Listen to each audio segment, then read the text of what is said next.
120 years ago. And a local historical society wants to make sure people know what it was like to make a living during the early 20th century. Newswatch 12's Ellie Skelly has more from Spirit, about 20 miles west of Tomahawk, on how the town's historical society is adding space to help preserve the town's history. Ellie? Thanks, Dan. That is right. The Spirit Historical Society is currently building a machine shed next to their already existent log cabin museum. Their goal is to have more room to display tools from Spirit's agricultural past. I took a look into how this effort is going and why it is important to the town.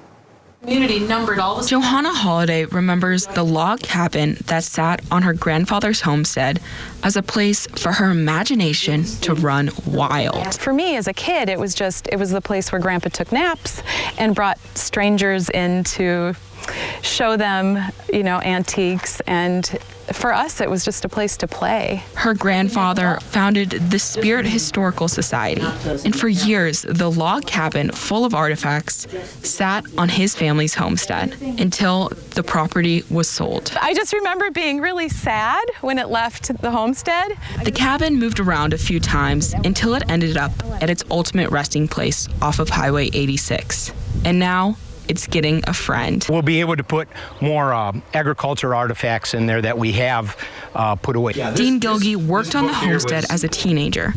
His goal is to continue protecting the legacy of his community, which includes helping organize the construction of the new shed. Fact of the matter is, as you become older, you become custodian of history. And for people like Luann Lind, who didn't discover the cabin in society until later, creating a space for history means honoring a community that was always willing to give a helping hand. This area of Spirit is a very unique area in the fact that it is such a fellowship type area.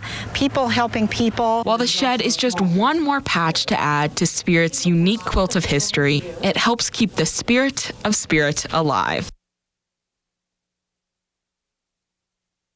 The Society is still taking donations to help fund the machine shed. If you are interested, head over to their website or Facebook page. The Brewers started off their 4-game series against the Cubs